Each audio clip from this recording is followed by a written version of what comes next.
Hey everyone, this is Gorillas Freak 23.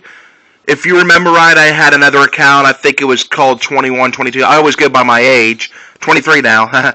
Anyway, that account was actually deleted because I'm pretty sure it had something to do with the fact that I had a smorgasbord of challenge material and Road Rules, Real World, MTV shows in general, and even though I put copyright, don't infringe, blah, blah, blah, I guess I didn't do it in the correct format, so yeah, now I'm left with hardly any time to make videos because I'm so busy with college, so I apologize for how late this recap is, but, I've been way too busy. I'm a junior in college now. Next year will be my last year, so yeah. Anyway, the Challenge Free Agents has started. It starts a milestone, 25th season, and it's in Uruguay, which they've never been to before. And basically, to open it up, every cast member has a number on the back of their jersey. I don't know why. I don't understand the point of that, and they didn't even explain that in the first episode, but I have a feeling there's going to be a catch at the end where the number represents how you're placed somehow, because this is by far the most random season ever, and you'll see why if I recap this once you watch the episodes anyway. Anyway, basically that's how TG11 opens it up. It's an individual game. There's one male and one female winner. So you're thinking, well, okay, that's the duel 1, the duel 2. The island was pretty much an individual game till the final. Well, yeah, but this is like a different format. Before each challenge, which are known as missions most of the time, you will either compete as teams, pairs, or individual. So you will win as a team, win as a pair, or win as an individual. But the funny thing is it doesn't even matter because at the end you're competing individually anyway. Now here's where it gets interesting. After the challenge, the winners will vote in one male and one female to the elimination. And by the way, for the first time in history, the elimination games don't have a special name to them. They are simply known as the eliminations. That's right. No jungle, duel, inferno, gauntlet, whatever you want to call it. No, they're actually known as eliminations, which I feel like is extremely lazy on BMP's part. But due to the unique format, I don't really care. Anyway, so they will be voted in. But here's a very good twist, which I came up with this idea several years ago.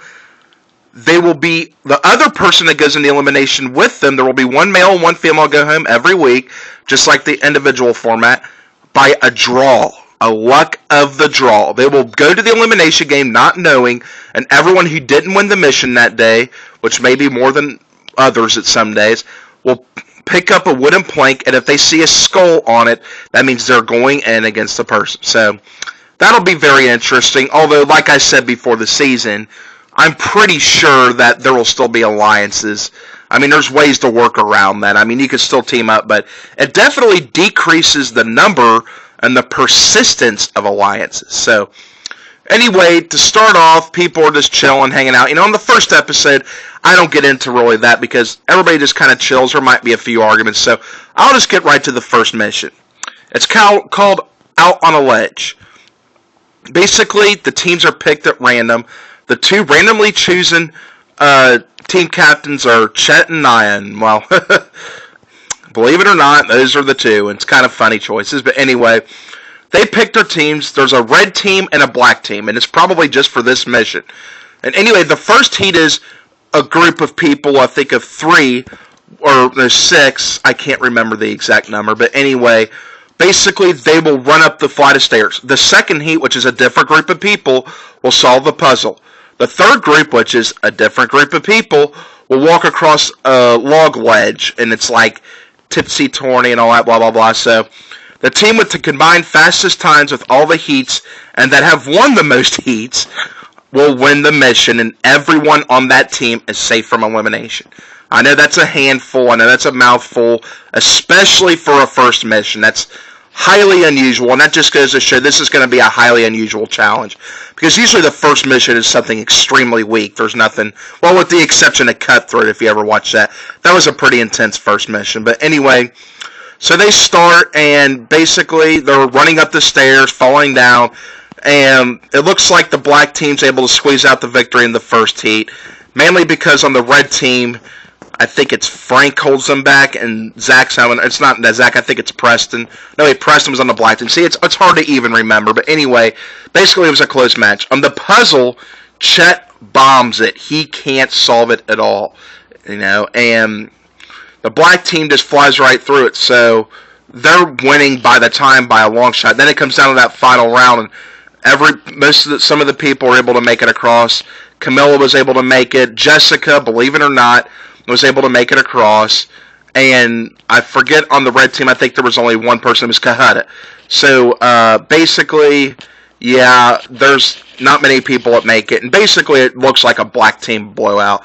It's a hard mission to recap. I apologize for not going into detail, but it's really difficult because you have to remember who's on that team. And probably just for this mission, that's the only time they'll be on the team. And it was really a complicated mission to even pay attention to. So there's several people saved. So anyway, the deliberation, it's time for that. There's a big argument because, believe it or not, Johnny is one of the people saved.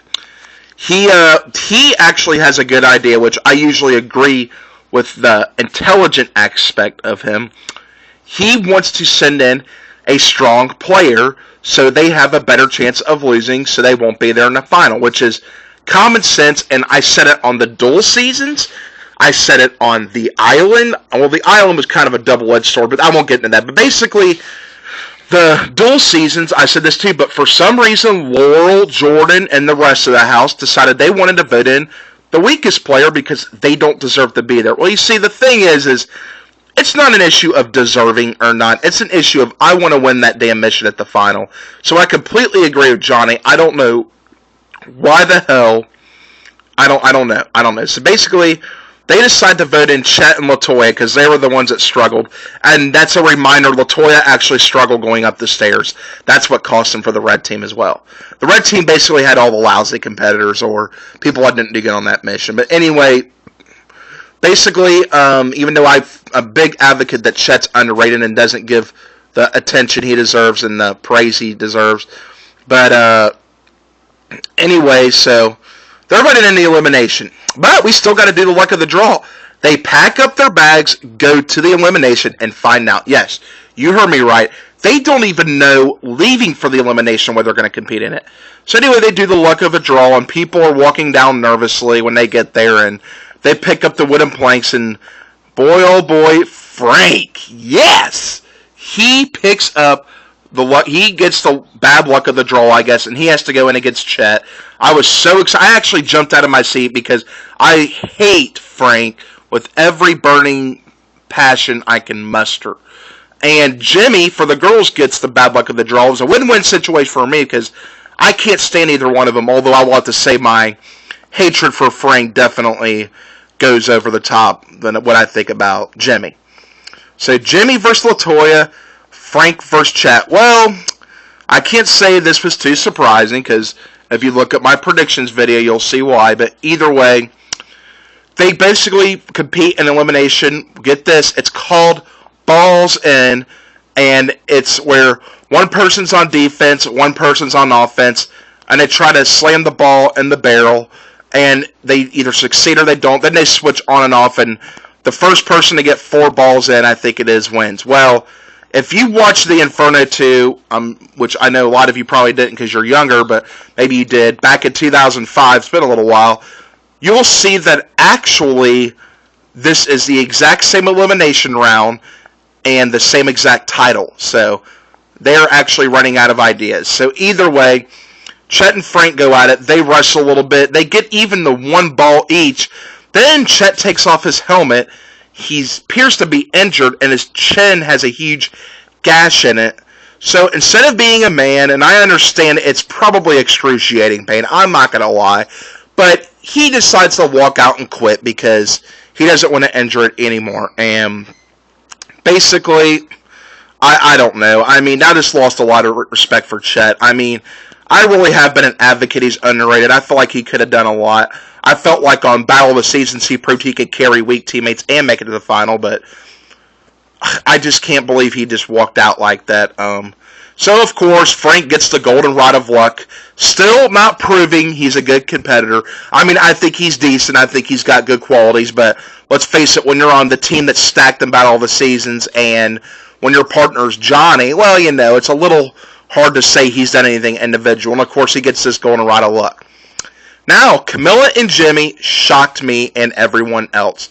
They fought harder in a physical competition than any other, I meant to say LaToya and Jimmy, I'm sorry, in any elimination or mission between two females that I have seen in my entire life. They went at it. They wrestled. There was out of bounds left and right. They had to keep resetting up the match. And LaToya was able to squeeze out with the victory with the ball in the barrel. And I'm telling you right now, I will give some credit to Jimmy. She fought hard. They both fought hard. And I'm telling you, everyone couldn't believe that two girls fought that hard. I mean, they went down to the wire. They were tied at 3 balls apiece. But, Jimmy fell short. So, to a lot of people's surprise, Jimmy goes home first. I was still a little surprised Chet went home first. If you watched my predictions video, I had Isaac going home first. But, fortunately for him, he was able to miss out on the luck of the draw, which I call it the bad luck of the draw. But, anyway, so Chet and Jimmy are the first two to go home. And I'm very happy to see Jimmy go home because she's a troublemaker and she's annoying. And I feel like Knight praises her like she's some goddess or something. So, anyway, again, I apologize for this being late. I know I didn't go into as much detail. It's a very difficult mission to go into detail. I didn't talk much about the drama, but it was just the first episode, and that's all I wanted to focus on was just the basic facts surrounding it. Okay, well, that'll be it, and I'll post the next recap. I'll try to do it every Friday, actually, the day after the challenge. Okay, see ya.